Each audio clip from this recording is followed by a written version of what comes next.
For over 100 years, we've been telling ourselves a comforting lie about the past. You've heard the simple version. A long time ago, the world was wicked, the gods were angry, a giant flood swept everything away. One righteous survivor, one family, one boat, and then a fresh start. Neat, clean, moral lesson attached. But buried in the ruins of an ancient city called Nippur in what is now Iraq, there's a single cracked clay tablet that quietly destroys that version of history. It doesn't sit in some secret underground vault. It's not in a private collection. It's on a shelf in a museum in Philadelphia, cataloged as CBS 10673 in the University of Pennsylvania Museum. Most people walk past it without ever knowing what it says. For more than a century, even the experts didn't really know what it said, because this little piece of baked mud doesn't describe one end of the world. It describes seven different worlds, 7 different rises, 7 different total collapses. And according to this tablet, we are living in world number 8. And yes, the text claims to know exactly how our world ends. Now, if you're thinking, okay, that sounds insane, you're right to be skeptical. So let's slow down. Let's walk through how something this explosive sat in plain sight for over 100 years, and why a rereading in 2011 turned it from just another flood story into one of the most unsettling texts ever translated. CBS 10673 was dug out of the ground during the Nippur excavations in the 1890s. Picture the scene. Teams of workers hauling out clay tablets by the thousands, the ground coughing up an entire lost library of the ancient world. Scholars at the time were obsessed with one thing, proving that the Bible had historical backing. They wanted to find Noah. They wanted a flood. So when they saw familiar patterns, mentions of ships, righteous survivors, divine warnings, they locked onto that and tuned everything else out. The parts of the text that lined up with the biblical flood story were translated, analyzed, and widely published. Those sections became famous, but the first column of the tablet, the part that comes before the flood, was a problem. The text was damaged. Some cuneiform signs were faint, others broken. And the structure of the writing was unusual, a repeating list where each entry followed the same pattern, but with different names and details. Early scholars shrugged and called it poetic repetition. Ancient writers loved to say the same thing twice for emphasis, so they decided the tablet was just retelling the same world-ending flood again and again. They crushed 7 entries into one story. One world, one flood, one end, and for more than a century, that's how it stayed. A broken, confusing first column, assumed to be stylistic fluff before the real story began. Fast forward to 2011. By this point, we're not relying on 1 or 2 scholars working by candlelight. We've got digital archives, scans, databases, projects compiling tens of thousands of clay tablets. A new team takes another crack at CBS 10673. But this time, they don't brush off the weird repetition. They feed the damaged signs, the partial words, into computer-based tools that can compare them against tens of thousands of other known texts. And what pops out is not a hymn, not a poem, not a single storyline told 7 fancy ways. It's a list, a sequence, a pattern. Each repeated structure isn't the same world. It's the same template applied to different worlds. Name of the world. Key traits of its people. Then, the disaster that ends it. One after another, 7 times, and then an 8th. Our world. Not a metaphor, not an allegory about morals. a chronological record of 7 destroyed civilizations, followed by a description of the current world and its eventual self-made ending. That's when CBS 10673 stops being just another flood myth and starts sounding like something else. A warning. The first world listed on the tablet is called Eridug. Not Eridu, the city we already know from the Sumerian king list, but an older form of the name. You can think of it like this: not Rome, but Proto-Rome. Eridug is described as a place where humans lived close to the Anunnaki. The line between gods and people was thin. Knowledge flowed freely. The tablet paints a picture of a civilization that was incredibly advanced, at least by the standards of those who wrote about it thousands of years later. So what happened? It wasn't war. It wasn't a flood. The text says Eridug was destroyed by something called the breath of Anu. Anu was the sky god. So the breath of Anu is described as a fire that came from the heavens and turned the land to glass. For a long time, that phrase meant nothing to anyone except as dramatic imagery. Then, in the early 2000s, geologists doing surveys in southern Iraq found something strange in the soil, a thin layer of glass-like material in samples dated to roughly 29,000 BCE. Glass like this forms under extreme heat and pressure. We see similar things in places hit by nuclear tests or massive cosmic explosions. The leading natural explanation? A space airburst, an asteroid or comet fragment detonating in the atmosphere above the ground. No crater, just a shock wave hot enough to melt sand into glass. Now, are we saying the Eridug story is a perfect eyewitness account of that specific event? No, but here's the problem. The tablet's wording and the physical evidence rhyme. A prehistoric glass layer, described in a much later text as a world turned to glass by fire from the sky. Coincidence? Maybe. But that's just world 1. The second world is called Bad Tabira. In other Sumerian texts, Bad Tabira is known as a city of metalworkers and miners. On CBS 10673, that matches perfectly. The people of this world are described as those who pulled the bones of the earth and shaped them into tools so advanced they were thought of as godlike. But the end of Bad Tabira didn't come like a hammer blow. It crept in slowly. The text calls it the poison that rose from below. Water sources turned bitter and deadly. Crops withered. Animals fled or dropped dead on the spot. The people didn't die in a single day or even a single year. They wasted away over what the tablet calls 3 lifetimes of suffering. Modern geology has a chilling term for this kind of thing: a gas release event. We have places on Earth right now where carbon dioxide and other gases seep silently from underground, pooling in low areas, displacing oxygen, and killing anything that breathes. Lake disasters have done exactly that in modern times. A silent cloud of gas rolling down from a lake, suffocating people in a single night.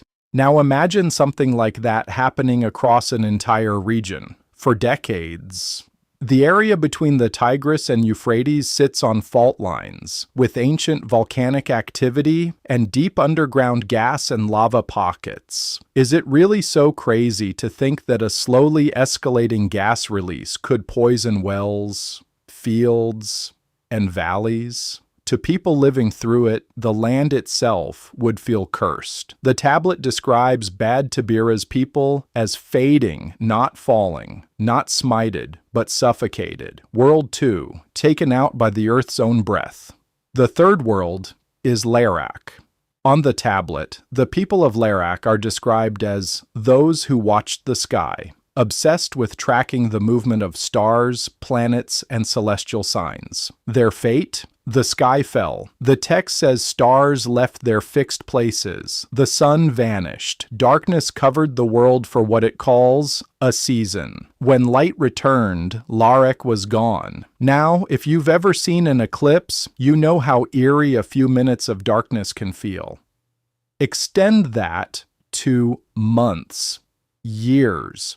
Modern science calls this scenario an impact winter or volcanic winter. In both cases, the mechanism is similar: dust, ash, and aerosols thrown into the upper atmosphere, forming a veil that blocks sunlight. Temperatures plummet, photosynthesis crashes, food chains unravel. We know this has happened. The Toba supereruption around 74,000 years ago nearly wiped out human populations. Genetic studies suggest a severe bottleneck, maybe only a few thousand humans left on Earth. When CBS 10673 talks about the sky that fell and an entire civilization of star watchers blinking out after a season of darkness, it doesn't sound so much like fantasy anymore. It sounds like memory, distorted, mythologized, but memory. At this point in the story, the pattern is clear. World 1, fire from above. World 2, poison from below.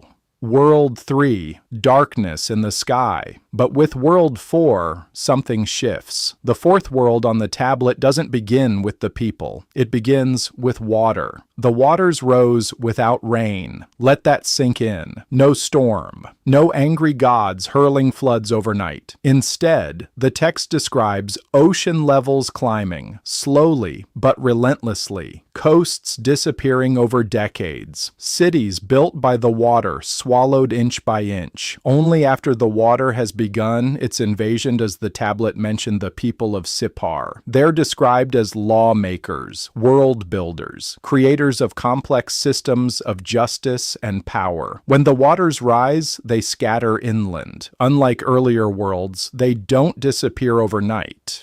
But according to the text, they never rebuild what they lost. Think about what we now know about the end of the last ice age. Between about 14,000 and 8,000 BCE, global sea levels rose over 120 meters as massive ice sheets melted. This wasn't glacially slow in human terms. In some periods, the ocean rose meters within a single century. You could easily watch the sea creep up year by year within a human lifetime. The Persian Gulf, which is now flooded, used to be dry land, a green valley with rivers and fertile soil. Any cities built there are long gone under the water, exactly the kind of thing a later culture might only remember as the world by the water that vanished. The story of Sippar's world reads like a human eye view of post-Ice Age sea level rise.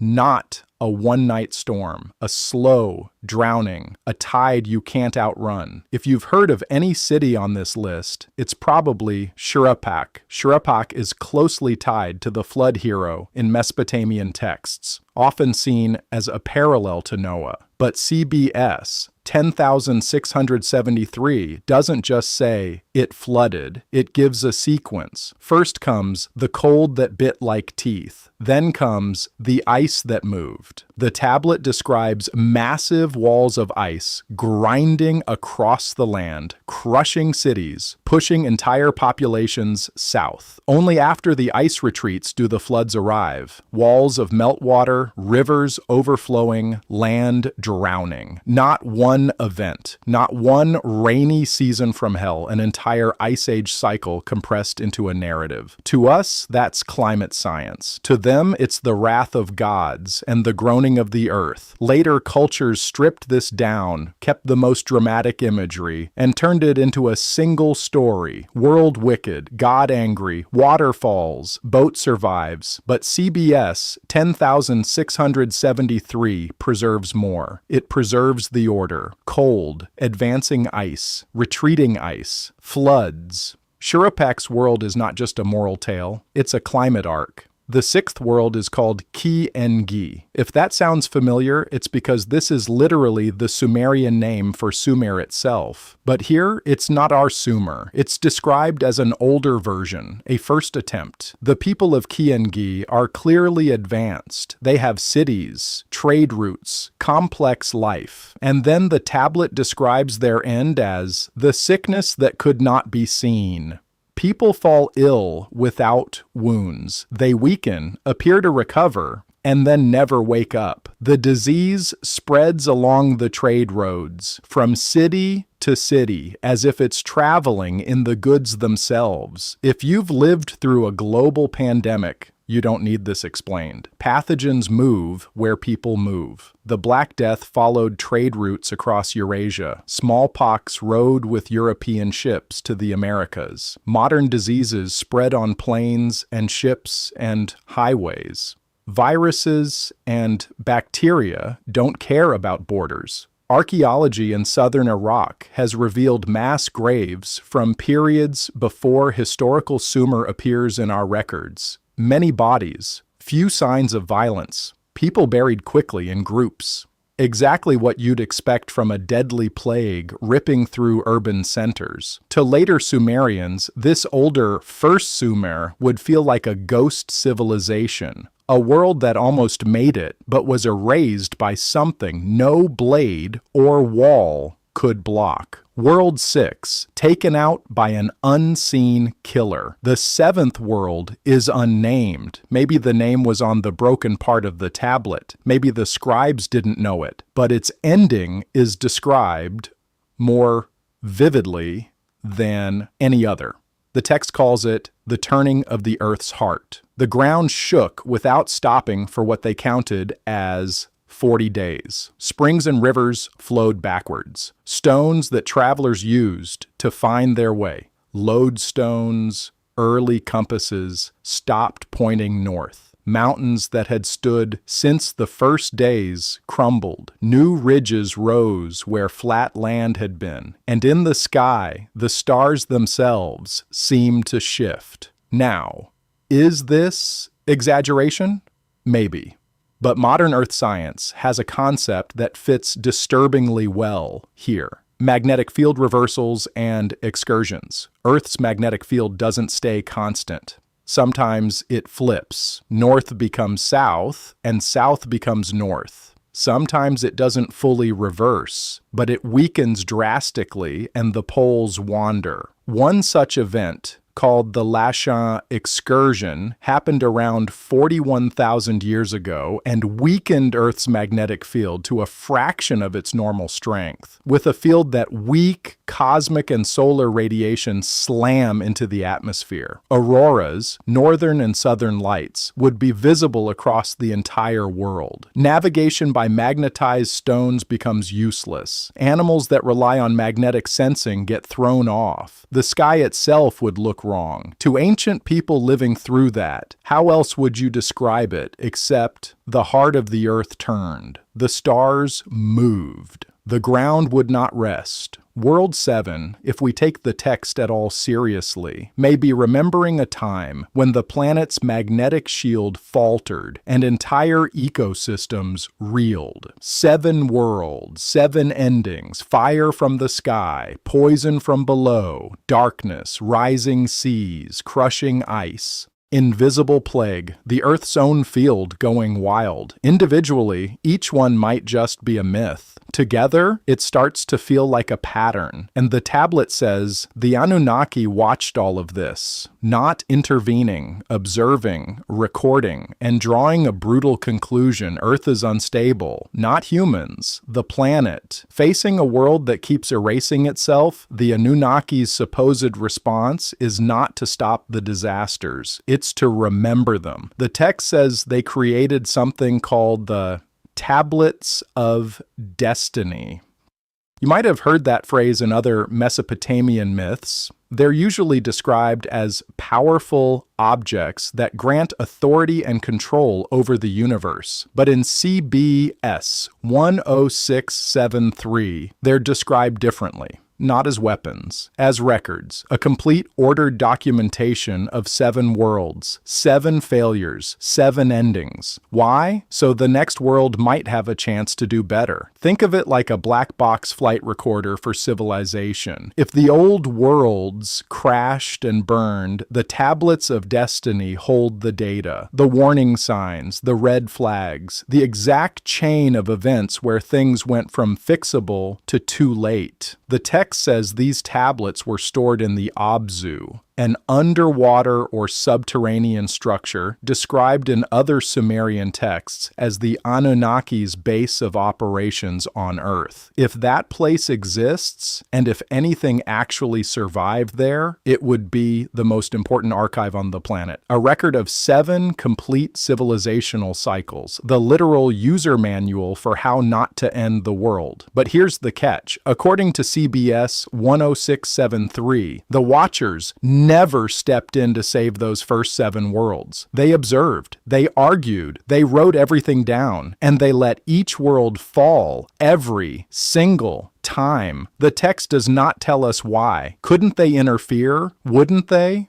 Or did they see intervention as breaking some law of how worlds must unfold? We're not told. We're only told this. World 8, the world we're in now, was given something the previous 7 never had. The tablet says that for the 8th world, the Anunnaki broke their own pattern. They handed over the me, the sacred teachings, the blueprints for building and maintaining a civilization, writing, math, farming, law, astronomy, medicine. Instead of keeping these powers as divine privileges and trickling them down in bits and pieces, they turned them over fully to humans. If you believe the text, we are not a primitive fluke that clawed its way up from ignorance. We are a deliberate final attempt.